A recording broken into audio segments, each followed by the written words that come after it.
Hi, it's Chris from Rally Notes, and in today's video, we're going to cover the critical safety steps and procedures that help keep rallies safe.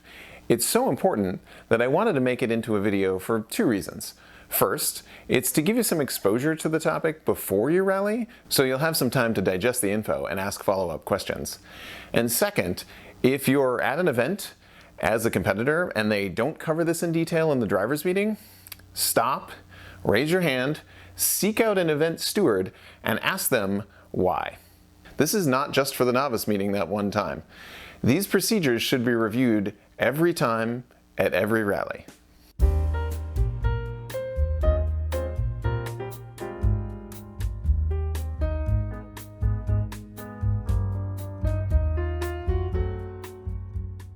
Every rally car has 3 triangles in it.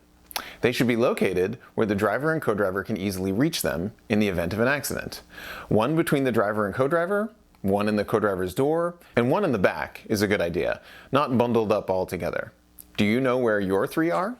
Can you reach them if the car is on its side, upside down? Getting these deployed and warning other drivers is critical. The next car is on its way 60 seconds behind you. Say you go off into some small brush and get stuck. Driver, okay, yep. Co-driver, okay, yep. Ooh, that was crazy. Did the GoPro catch that? Cool. Reverse, car is stuck. 15 seconds has already flown by, and you only have 45 seconds to warn the next driver. 45 seconds to undo the triangle, run down the road, and get it deployed. Where do you deploy your triangles, and how far? If your car is stuck on the right, you need to deploy the triangles on the right. If you went off on the left, the triangle's on the left. You deploy the triangles on the side of the road your car went off. What if you're blocking the road? Consider triangles closer to the middle of the road, but you will also want to be clear of the car and signaling to other drivers that the road is blocked. More on this in a moment. How far out do you put your triangles? Consider the speed at which you took the last few corners. If that speed was above 60 miles an hour, then 20 feet behind your car isn't going to cut it. Consider getting to the last turn before you went off. If you can't see 100 yards up the road or over a crest, then neither can the next car. You need that triangle visible to other drivers well before they get to where you ended up. If it's a technical stage with a lot of turns, getting a triangle a few turns ahead is a good idea. Again, on the same side you crashed. If it's a faster stage where speeds were maxed, 300 yards or more is a better idea. Hustle it up. You can already hear the next car coming. If you didn't grab all 3, get that first one out far enough away to warn, and then set up the other 2 equally spaced. So what happens if you see a car off the road with no triangles? You stop. You have to stop. You have to make sure that the driver and co-driver are okay. I've seen this happen where a car is sputtering with electrical issues and they have to pull over. So they pull over, deploy a triangle, then they get the car going a few minutes later. They run back to grab the triangle, and they're just about to leave when we arrive. I don't know what's happening. Injury, medical, fire. I have no information as to why this rally car is just stopped on the side of the road. So I stop. You guys okay? Yep, just having electrical issues. We're good. Keep going. As a steward, asking to get the 15 seconds back that it took you to come to a stop and check on your fellow competitor on stage is an easy request to approve. If I got a report that you didn't stop, an unsportsmanlike penalty may be in your future.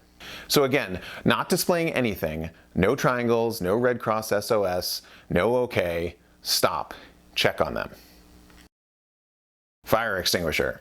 You should have 2 or more in the car, and the same as the triangles, one needs to be readily accessible near the co-driver. I place the second one behind me in the opposite corner of the car. As folks in the Navy will tell you, everyone aboard a ship is a firefighter. Everyone in a rally car is too. This is why these need to be checked and recharged annually. Know how to use it. PASS. P-A-S-S. Pull the pin, aim at the base of the fire, squeeze the trigger, sweep back and forth. Be prepared to grab an additional extinguisher when they arrive on scene. If you see a fire, don't leave your car without grabbing an extinguisher. The OK sign. After setting up the triangles, you will want to visually let the next car know that you are okay with the OK sign. This is also the very next thing other drivers should be looking for once they notice that first triangle.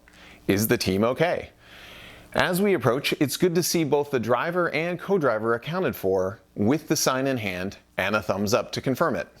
What I don't want to see is the neglected OK sign on the back window and the drivers nowhere to be seen. The sportsmanlike move here is to keep the next car from slowing down. So if you're okay and safely off the road, let's keep the rally moving. The Red Cross SOS. What constitutes an emergency? Well, my amateur radio operator friends have this rule that allows anyone to get on the air. It's called imminent danger to life and property. Ask yourself, is this situation a danger to life and property? 50-foot tall inferno that's jumped to the forest? Imminent danger to life and property. Driver or co-driver injured? Certainly the case. Co-driver trapped and rally car precariously teetering off the stage?